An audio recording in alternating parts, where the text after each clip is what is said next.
Hi, UG7 here, and welcome to the long overdue behind the scenes video for the short film I made for Animator Guild's 2019 short film contest, where I landed nicely in second place. Now, you may be wondering, where is that short film you're talking about? It's not on this channel! Well, that's because shortly before the official premiere I got contacted by one of the judges, Hyun, asking me for permission to feature it on his community channel, and I was like, sure, why not? And so my film is over there, living its best life. I don't think anything I posted online has that much views in 10 plus years I've been on the interwebs, and that's including some of my best performing posts on Tumblr, which is crazy to me. But anyway, I'll be taking you back in time over the course of last year when production on this thing even started. Share my experiences, let you take a look under the hood, so to speak, and I don't know, make some kind of summary of my journey through this artistic endeavor I took on last year. But before I start my babble, I'm just gonna leave on the screen a list of software and other equipment I used to make this, so if you're here for the technical side of things, I'll go more in depth about that later at the time code you can see right here. If you want more details about what spurred me on to even take on this contest, you can take a look at my February update video from last year. It's not too far behind on my main page because I upload very rarely, but if you really don't want to, short version would be that the host of Animator Guild Discord and YouTube channel, Howard, announced our own short film festival with a 1-year deadline, which happened to align with one of our monthly challenges at the time, which was on storyboarding/animatics.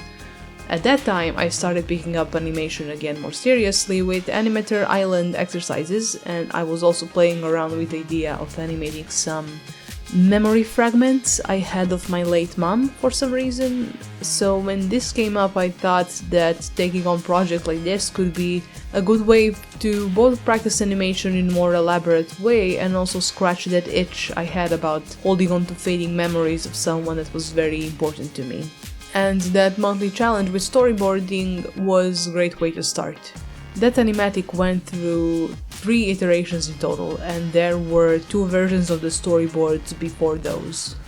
I really wanted to make them as close as possible to the final thing in terms of shot composition, timing, and other details, with the exception of sound, which was a mistake I hope to avoid the next time I take on something like this. And while I think I spent perhaps too much time noodling on this particular stage, at the end of the day it's good that I did, because taking care of those basic things early on helped a lot when the final production time came. I worked the least on concept art and defining the final look for the short.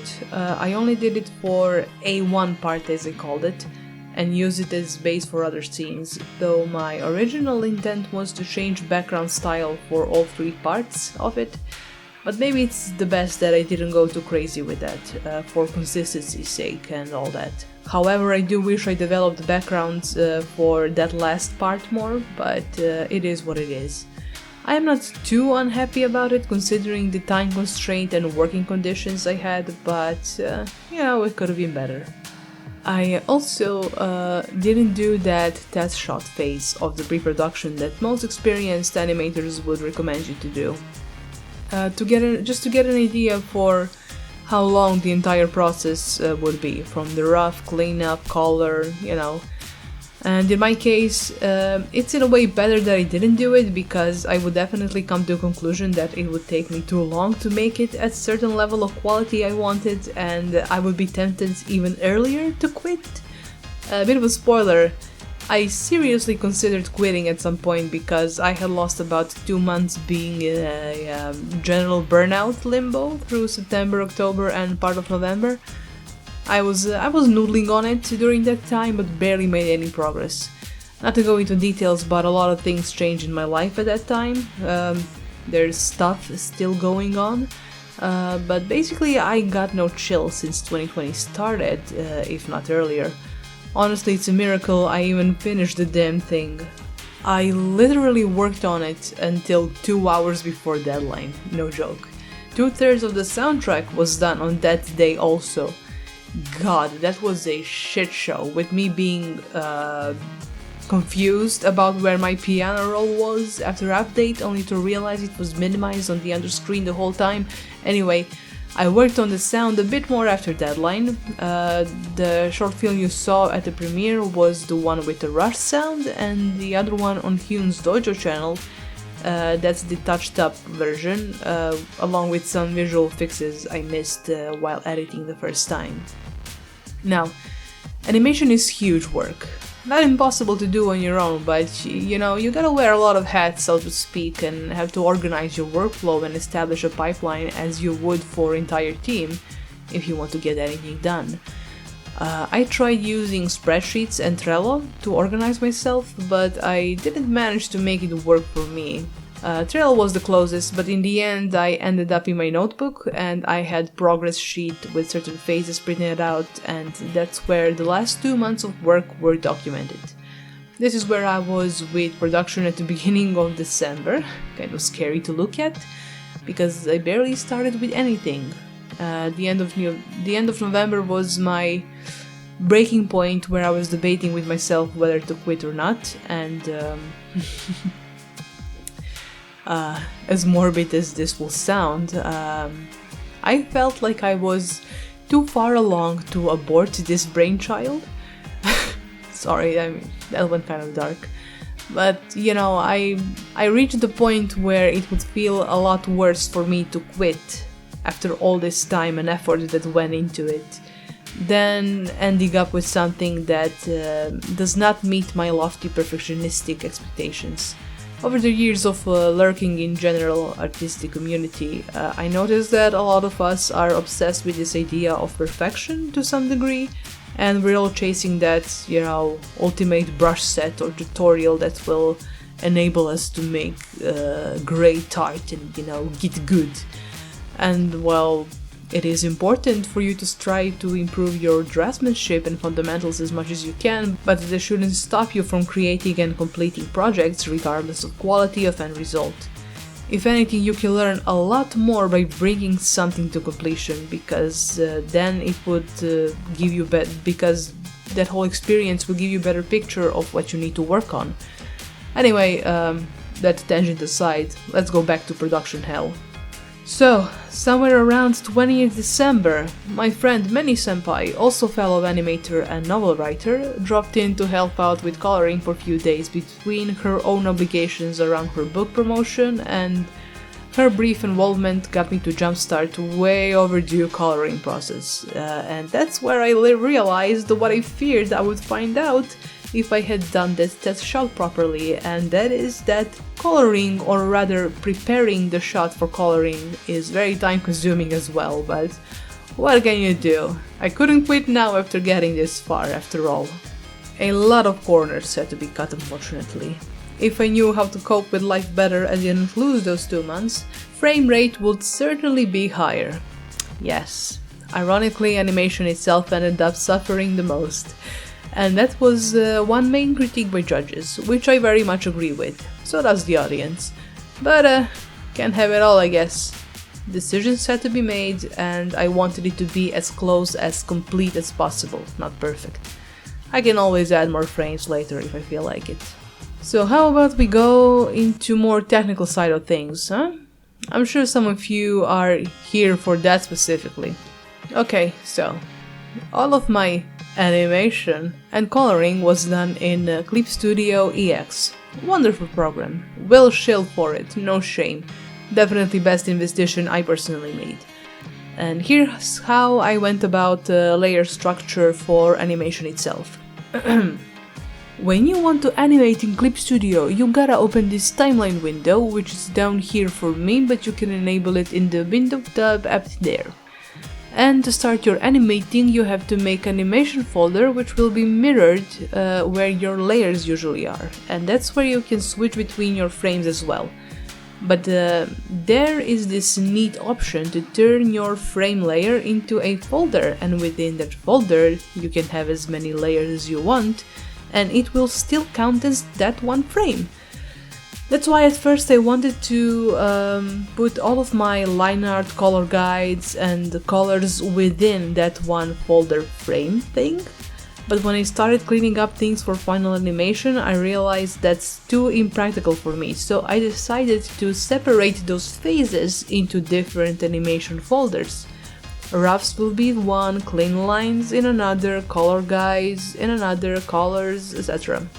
And since I had two sets of lines, I will put them then into regular line art folder, which I would set as reference, and so that way I could place my colors with color bucket in color animation folder pretty fast. However, I made the very unfortunate choice of brush for my main lines. It was a pencil kind of brush, so there were rough edges here and there, which is why I would end up sometimes with those ugly white dots right in the middle of my lines, so I had to go back later and fill them in at the places where they stood out the most. Now, each shot had its own CSP file, and the entire short film was separated into 3 acts or scenes, hence 3 folders. I know some like to animate more than one shot with file for continuity's sake, but for me that wasn't a problem since I solved all the timings and the cuts beforehand, so I could focus on each shot without worrying about that. After I would complete everything, I would export the character as PNG in sequence. That was the best way to maintain the quality, and would import it later into HitFilm Express, which is what I used for compositing and other final touches that make all of this come together. Here's what that looked like. When I started working on that final animatic, I made the same folder structure for media in HitFilm as I had in my PC file browsing thing, making it easier to find what I need for a particular cut. So when the time came to composite the final thing, I just saved another copy of animatic project file, renamed it to final version or whatever, and replaced assets with their respective final versions as I was completing them, which would be at minimum image sequence of the character and background images. I was essentially comping it as I was working on animation and coloring since I didn't have a lot of time, and it was very encouraging to see the thing come together gradually. For each shot or cut, I don't know what the right term is, sorry, I made what's called a composite shot, which you can do here, and that composite shot is a container in which you can put and edit and do all sorts of things to your assets. Just don't go too crazy or the program will crash, which happened to me a few times, but thankfully recovering feature works really well, and I have a habit of saving frequently, so not much was lost, thankfully. Or if I know that I'm about to do some heavy stuff, I save beforehand just to be safe. And here in composite shots is where the magic is happening. That's where you can do some camera work, you can get that parallax effect, that blurs, various distortions and textures, color corrections, etc. You can even make composite shots within composite shots for more complex stuff. I was asked, for example, how to get that parallax effect in this first shot. Well, I did it first by separating all of the elements I wanted to move, like things that are in foreground, midground, background. You can break down those even more, but those would be like the basic 3 steps at minimum. And I saved them as separate PNG images with transparent background, that's very important. And I imported them like that into HitFilm in their own folder with their own composite shot. And when I opened that composite shot, I dragged those images into the timeline down there, and by selecting them all and clicking on this little square icon here, I switched them from 2D into 3D image.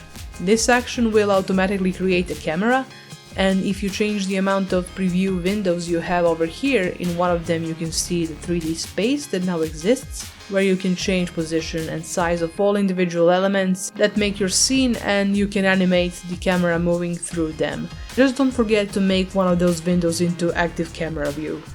I did my blurs manually, but you can control that with camera as well by playing around with focal length and other stuff under the lens, but I didn't have time to figure out how that works in depth. due to time constraints, and you can make imported image sequences and even video files into 3D planes as well. Some examples of composite within composite would be these morphing effects of the shots with photo. Same principle as when you make the main one. Usually when you make extra comp like that, make sure it's in its intended folder for the cut in question and just drag it into composite you want to use. They can also be made into 3D plane. And that would be it. I guess I could brush up on music a little, though I don't have anything useful to say about that. I did my music and sound effects in Cakewalk by BandLab, a good part of it in few hours before deadline, as I already mentioned. I armed myself with few free but very good plugins like Helm, Native Instruments, Dext, etc. And I invested in this little cheapish MIDI keyboard just to lessen my suffering a little bit. It helped a lot. And by stumbling and fumbling around, I put together a soundtrack for this short film. I figured out later that you can import video as well, and that helped a lot with getting my timings together. So to wrap this up, as difficult as this challenge was, whether from technical or conceptual point of view, since it was very personal to me, I'm glad I took it on and didn't give up, as flawed as I think final result was. I mean, most creators are like that, really. We are our own harshest critics. But I did learn with this and some other challenges that I took on before, not to be too hard on myself. Even if the project fails, it's more important to get whatever lessons you can from it and do better next time. There can always be next time. It's important to remember that too. Inner critic is still there, mind you, but even that voice learned to be more encouraging, I guess. Or should I say, I managed to train it not to be as self-deprecating as it used to be. So now instead of it just being critical and putting me down, now it's more like, okay, this sucks, how can we fix it though? Or what can be better next time? The best part about this whole experience was figuring out the process, not the end goal, and I tried as best as I could to block out thoughts about what public reaction might be and avoid that stage fright feeling that can outblock many people. I was worried it would be too abstract for people to get it or even appear too edgy or something, but I was glad to see that overall reaction was very positive. I mean, as positive as triggering people and making them cry can get. That comment section on the video is one of my favorite ones. I'm glad to see a lot of people resonated with the topic and were pretty close in their interpretations, and I appreciate even those who were a little memey about it, like being like, I don't get it, what's this about, I want my stick fight, man, and few people taking subtle jabs at lack of animation at certain parts of my film, which I agree with, and they gave me a good chuckle in between all of the heartfelt comments of condolences and support, which felt bizarre to get in a way, since the thing that inspired this film happened over 20 years ago, and I was a child, which I realized I never really got, along with proper grieving process. I'd like to thank, once again, Howard for hosting this event, Animator Guild community for being supportive, friends who helped along the way however they could, and I'm not making any promises, but I wouldn't mind taking on something like this again in the future if I still happen to find animation interesting, which there is a good chance I will. Making things move is too much fun. I will probably skip this year's contest because, well, shit is still kind of hitting the fan at the moment, but I'll do my best to find time and energy to make more stuff. That much for me. Entire world is going through tough times right now, and it seems that this is only the beginning, so I wish you all well, stay safe, wash your hands before you pick your nose, I know you do that. And for those who stuck around and subscribed, thank you. I hope you remember now who this rando is in your inbox, if you even got this video. I got a lot of new subs between today and the premiere of this short, so if you have any suggestions about topics you want me to cover here, leave them in the comments. I'm not gonna make any promises, but if there's enough demand for something, I might make it, who knows. So, with that said, I'm about to sign off and see you around.